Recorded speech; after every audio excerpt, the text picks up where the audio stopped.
Bonjour Nicolas Bay. Bonjour. La France rend hommage aujourd'hui à ses 13 soldats morts la semaine dernière au Mali avec une cérémonie aux Invalides. Vous vous associez évidemment à cet hommage? Oui, bien sûr, je serai présent tout à l'heure aux Invalides pour rendre hommage, comme le feront soit sur place, soit à distance des millions de Français.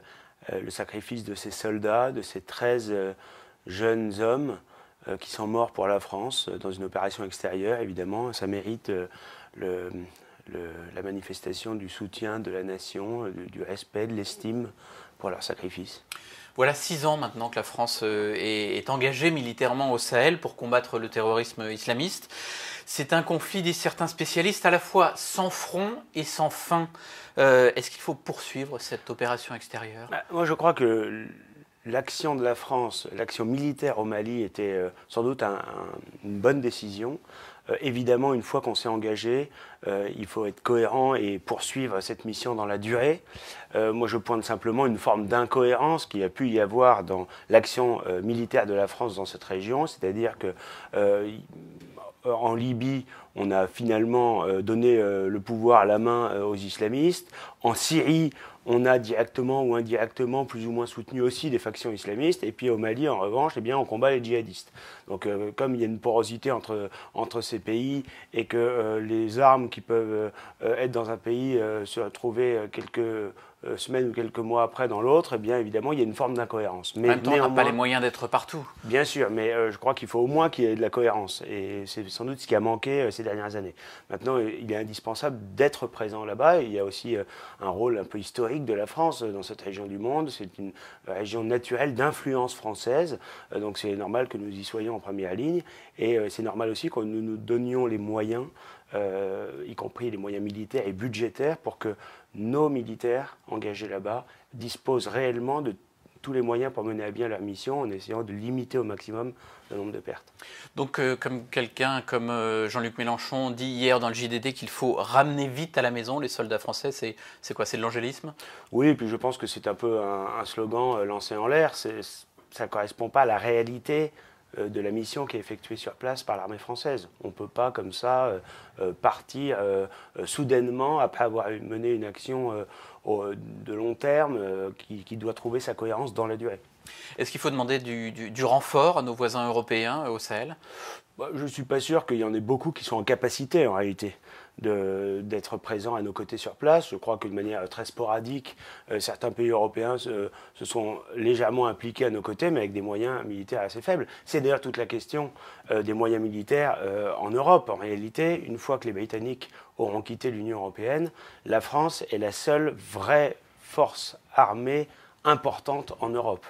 Certains pays, je pense à l'Allemagne, ont une défense nationale, mais nous avons à la fois l'arme nucléaire, bien sûr, la capacité, la force de projection, la diplomatie mondiale, c'est-à-dire tous les outils qui font une véritable armée, une vraie grande puissance militaire. Mais cette grande puissance militaire, elle est menacée. Elle est menacée d'abord parce que les budgets sont sans cesse rognés et que nous avons de moins en moins les moyens d'agir Alors est-ce qu'il faut demander à nos voisins de mettre la main à la poche? Et d'autre part, deuxième problème, c'est que le projet d'Emmanuel Macron d'une hypothétique armée européenne, eh bien, ça aboutirait à mutualiser en pratique les moyens militaires de la France au bénéfice de tout le monde et en donnant progressivement le contrôle à d'autres, notamment aux institutions européennes. Et ça, je pense que c'est très dangereux parce que ça aboutirait demain à ce que la présidence de la Commission européenne décide des interventions militaires en lieu et place de la France et du gouvernement français. Donc à défaut, on peut leur demander de contribuer un petit peu à cet effort à nos voisins européens?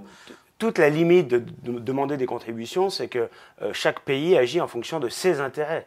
Et on voit bien aujourd'hui que la France agit là-bas. C'est sans doute un service qu'elle rend aux autres nations européennes, parce que le combat contre l'islamisme, eh bien, s'il est mené là-bas aussi efficacement que possible, ça évite sans doute des attentats en France, mais aussi dans les autres pays européens. Mais pour autant, tout le monde voit bien que les autres pays ne perçoivent pas qu'ils aient des intérêts directs sur place.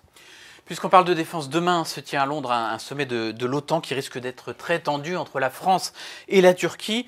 Le président Erdogan a renvoyé à Emmanuel Macron, son expression de mort cérébrale en l'appliquant au chef de l'État français. Est-ce qu'Emmanuel Macron a eu raison ou tort de mettre les pieds dans le plat au sujet de la présence de la Turquie au sein de l'OTAN? Je ne sais pas, en tout cas, il pose une question que tout le monde se pose depuis très longtemps, c'est quelle est finalement la raison d'être d'une alliance militaire qui est datée, dont les objectifs sont datés. À l'époque, c'était l'affrontement entre le bloc soviétique et l'Ouest. On voit aujourd'hui que nous nous retrouvons dans une alliance militaire avec la Turquie, que la Turquie défend d'autres intérêts que les nôtres, et c'est un euphémisme que de dire ça. On a vu que leur action au Kurdistan ces dernières semaines aboutissait en pratique à renforcer les factions islamistes contre lesquelles nous combattons. Donc il s'agit ou bien de sortir totalement de l'OTAN et de dissoudre l'OTAN, ou alors en tout cas d'en redéfinir totalement les objectifs et peut-être les partenaires, parce que c'est de cela dont il s'agit. Il y a sans doute une erreur à vouloir revenir dans le commandement intégré de l'OTAN. C'était l'initiative de Nicolas Sarkozy quand il était président, parce que ça nous place en quelque sorte sous la tutelle d'autres, et notamment des États-Unis. Mais ça pose évidemment aussi le problème du périmètre de cette alliance qui ne correspond plus du tout à nos enjeux géopolitiques actuels. En même temps, se mettre à dos Erdogan, c'est très compliqué, dans la mesure où il peut ouvrir les vannes sur l'immigration vers l'Europe et même libérer des combattants de Daesh ou des terroristes. Oui, mais enfin, c'est un vrai problème. On a versé, depuis les années 2000, près de 20 milliards d'euros à la Turquie. Près de 15 milliards au titre des fonds de préadhésion, alors qu'on devrait mettre un stop définitif à l'idée même d'une adhésion de la Turquie à l'Union européenne, et plus de 5 milliards d'euros ces dernières années pour que la Turquie maîtrise les flux migratoires, ce qu'elle fait très peu ou très mal. Et aujourd'hui, Erdogan, en toutes circonstances, multiplie les chantages en expliquant que tôt ou tard, eh bien, il pourrait ouvrir les vannes finalement et laisser des flux migratoires aller vers l'Europe. Donc dans ces conditions, Erdogan ne se comporte évidemment pas comme un ami ou un allié, et donc il ne doit pas être traité comme un ami ou un allié. Maintenant, on a évidemment intérêt aussi à ce que la France et les nations d'Europe aient de bonnes relations, des relations de partenariat avec des pays qui sont immédiatement limitrophes, comme c'est le cas de la Turquie. Je ne dis pas qu'il faut faire la guerre à la Turquie, mais on voit que la Turquie défend ses intérêts qui ne sont pas les nôtres. Alors cette semaine sera en France celle de la grande grève contre la réforme des retraites. Marine Le Pen a exprimé son soutien sans réserve aux opposants. Elle a assuré que certains responsables du Rassemblement national seraient même présents dans les manifestations. Est-ce que ce sera votre cas? Alors d'abord, nous sommes totalement opposés à cette réforme des retraites initiée par Emmanuel Macron. On voit bien que c'est la deuxième étape. On a d'abord frappé durement ceux qui travaillent, ceux qui ont travaillé avec la hausse de la CSG. Maintenant, on veut baisser le montant des pensions. On veut augmenter la durée de cotisation. C'est toujours les mêmes recettes qui ne marchent pas, hein. Déjà initié par Fillon il y a quelques années.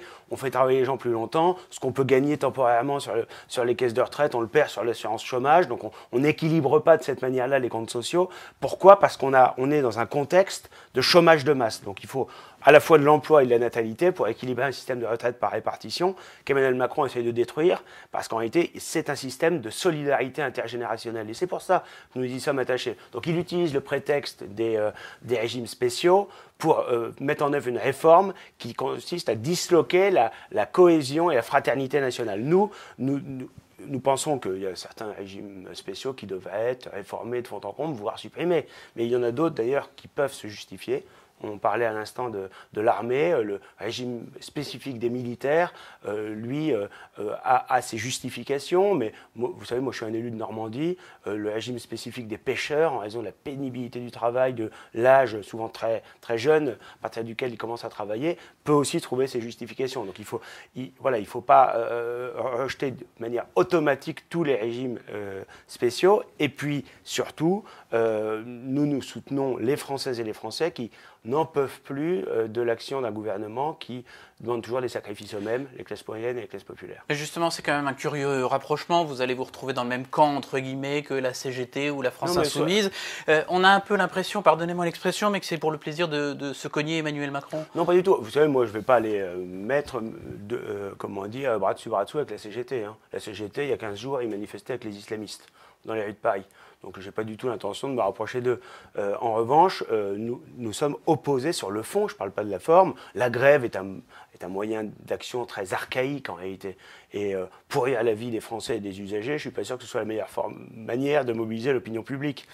les syndicats feraient bien de faire preuve d'un peu d'imagination, parce qu'aujourd'hui, on a finalement un dialogue social qui est totalement brisé en France, une crise de représentation nationale, de représentativité nationale, avec un gouvernement et une majorité qui ne sont pas soutenus par une majorité de Français parce qu'ils ne sont pas élus par une majorité de Français, et puis des grandes centrales syndicales qui ne sont pas non plus représentatives. Et donc, mais vous-même, vous ne craignez pas d'être perçu comme soutenant les régimes spéciaux comme ceux de la SNCF ou de la RATP et de vous mettre à dos, par exemple, les salariés du privé qui vont souffrir de cette grève? Mais encore une fois, notre position, elle est claire. Nous sommes opposés à la réforme de Macron, mais nous ne sommes pas du tout aux côtés des syndicats. Ces syndicats, ils suscitent légitimement la défiance des Français. Et je dirais même que ces syndicats, en réalité, bien souvent, se comportent comme les alliés objectifs ou les idiots utiles d'Emmanuel Macron. Parce que ce sont eux qui se mettent en première ligne contre Emmanuel Macron ou font mine de s'opposer à lui. Ils avaient quand même voté pour lui en 2017, hein, pour la plupart d'entre eux. Ils avaient appelé à voter pour lui. Eh bien, ça lui rend évidemment un grand service. Globalement, on est maintenant à une retraite à 62 ans avec 43 années de cotisation. Et malgré ça, le Conseil d'orientation des retraites nous dit dans 5-6 ans, il va manquer jusque 17 milliards d'euros pour financer les caisses. Est-ce que les propositions de Marine Le Pen de la dernière présidentielle, revenir à 60 ans et 40 années de cotisation, ne sont pas un petit peu périmées? Mais en fait, ce qui est périmé, c'est de ne raisonner qu'en termes de durée de cotisation. On peut, dans quelques années, on va nous dire, alors il faut travailler jusqu'à 68, 70, 72, 74 ans. Et à chaque fois, on va faire travailler les gens de plus en plus longtemps. Et dans le même temps, comme on aura un chômage de plus en plus élevé, eh bien finalement... Plutôt en recul le chômage en ce moment. Mais c'est pas vrai. 60 000 chômeurs de plus, toutes catégories confondues, ABCD, depuis le début du quinquennat. Donc en réalité, les chiffres pris uniquement sur les catégories A et uniquement sur une petite durée ne correspondent pas à la réalité. On reste à un niveau de chômage très élevé, près de 6 millions de chômeurs, toutes catégories confondues. Et c'est pour ça qu'on a un système qui est aujourd'hui en déséquilibre. On aurait un niveau de chômage raisonnable, on serait capable de relancer la natalité avec des mesures fiscales et sociales, ce que font certains pays européens. Je pense à l'Italie, je pense à la Hongrie. Eh bien, on pourrait facilement équilibrer un système de retraite par répartition. Et à ce moment-là, l'âge de départ à la retraite deviendrait une variable d'ajustement, mais il n'y aurait pas besoin de le repousser sans cesse, comme ce que font tous les gouvernements depuis maintenant 10 ans. Merci beaucoup, Nicolas Bay.